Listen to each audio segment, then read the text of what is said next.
Muito bem, nós estamos de volta, desta vez para estudarmos a lição de número 10. O tema dessa lição é também o seu título, a lei de Deus. Como Jesus se relacionou com a lei de Deus, o que Jesus ensinou sobre a lei de Deus.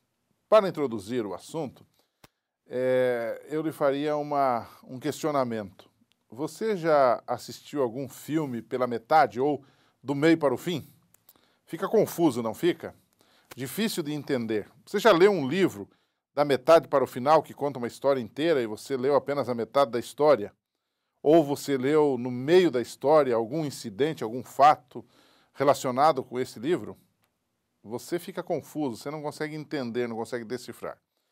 Pois é bem assim que muita gente se sente quando o assunto é Jesus e a lei, Jesus e o sábado, que vai ser o tema da semana que vem. Como Jesus se relacionou com isso? Então, alguns tomam textos, temas, episódios, fatos isolados da vida de Jesus e tomam posições. Por exemplo, alguns dizem assim, Jesus era contra a lei, Jesus era contra o sábado, Jesus mandou transgredir o sábado, ou coisa parecida. Nada disso. Nós, quando lemos a Bíblia toda, quando assistimos o filme todo, quando lemos os evangelhos todos, quando lemos a história toda, não temos margem para dúvidas. Por quê? Porque nelas aparece um Jesus que se relacionou muito bem com a lei, mesmo porque ele é o autor desta lei, ele é o legislador maior. Quem deu a lei foi o próprio Jesus, porque ele é membro da divindade, juntamente com o Pai, juntamente com o Espírito Santo. Então, nessa semana, eu queria lhe convidar para a gente trabalhar com esta lição, a lição dessa semana, de uma forma bastante simples. A grande pergunta que vai organizar toda a lição dessa semana é como Jesus se relacionou com a lei. E há dois pontos que devem ser destacados. Dois pontos. Primeiro, Jesus disse claramente, com evidências muito fortes, de que ele não mudou a lei. Qual é o texto? Bom, você conhece o texto. Mateus 5,17. Não penseis que vim destruir a lei ou os profetas.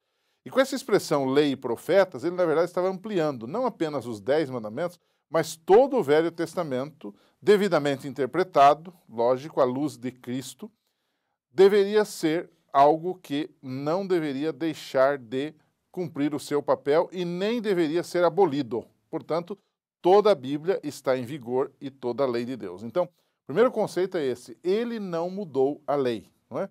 O segundo conceito que transparece aqui é que Jesus não mudou a lei, mas Jesus aprofundou o conhecimento e a explicação da lei. Em outras palavras, Jesus aprofundou o significado da lei, especialmente da lei dos 10 mandamentos. E onde é que nós provamos isso? Também em Mateus 5. A lição toda dessa semana está em Mateus capítulo 5, que é o início do Sermão da Montanha.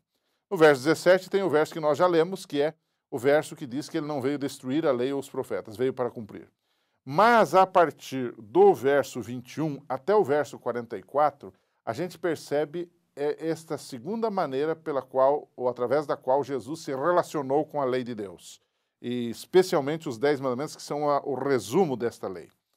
De que forma Jesus aprofundou isto? Há alguns exemplos. Por exemplo, quando ele fala do mandamento do adultério, que é o 7º mandamento, ele disse o seguinte para os judeus, não apenas o ato em si é pecado, mas os pensamentos impuros também são pecaminosos. Ou seja, você não precisa exatamente cometer um adultério fisicamente, mas você poderá cometer um adultério mentalmente, e isso também é pecaminoso. Ora, isso é muito profundo, porque ele retira o pecado de um ato físico apenas para alguma coisa que mexe com os seus pensamentos, com motivos interiores do seu coração ou da sua mente, não é? Um segundo exemplo que nós diríamos de Jesus, que ele aprofunda o significado da lei, é quando ele condena pessoas que davam ofertas, né? Por exemplo, também no Evangelho agora de Marcos, capítulo 7, versos 9 a 13, ele condena pessoas que davam ofertas até importantes, significativas, mas esqueciam do mandamento, do 5º mandamento, que diz, honra teu pai e tua mãe. Ou seja, se eu dou dinheiro para a igreja, mas eu não cumpro o mandamento, estou pecando igualmente. É isso que Jesus quis dizer.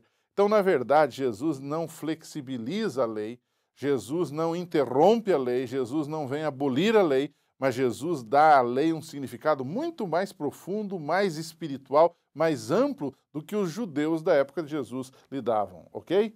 E para a gente concluir, então, eu lançaria uma pergunta. E também deixaria para você ler com a sua classe Mateus capítulo 22, versos 35 a 40, onde Jesus fala sobre guardar os mandamentos. Devemos fazer isso com amor, né? Amor a Deus e amor ao próximo, né? E a gente que diz o seguinte, olha, tudo se resume na lei, se resume no amor a Deus e amor ao próximo. Portanto, não precisamos guardar sábado, não precisamos mais nada. Nós temos que entender, e você já sabe disso, como professor já sabe disso, que as tábuas dos 10 mandamentos, a primeira tábua até o quarto mandamento tem a ver com amor a Deus. Se eu amo a Deus, eu não tenho outro Deus além dele. Se eu amo a Deus, eu não faço uma imagem de escultura, eu não tomo o seu nome em vão, e eu guardo o dia que ele pediu para eu guardar. A segunda tábua, os outros 6 mandamentos, têm a ver com amor ao próximo. Se eu amo ao próximo, eu não mato, eu não digo um falso testemunho sobre ele, eu não adultero. Se eu amo ao próximo, eu honro meu pai e minha mãe, que estão mais perto de mim. Enfim, são os mandamentos que têm a ver com amor ao próximo. Então, a pergunta que eu deixaria para você discutir com a sua classe, e logicamente a resposta é óbvia, é a seguinte: será que existe algum mandamento mais importante do que o outro? Será que o mais importante é amar a Deus ou o mais importante é amar ao próximo? Eu posso amar o próximo sem amar a Deus? Eu posso amar a Deus sem amar ao próximo? Faça aí essa discussão leve e gostosa, e você certamente vai encerrar muito bem a sua lição. Jesus resumiu toda a lei no amor, mas amor a Deus e amor ao próximo. E dentro dele estão todos os demais mandamentos. A gente se encontra aqui nesse canal.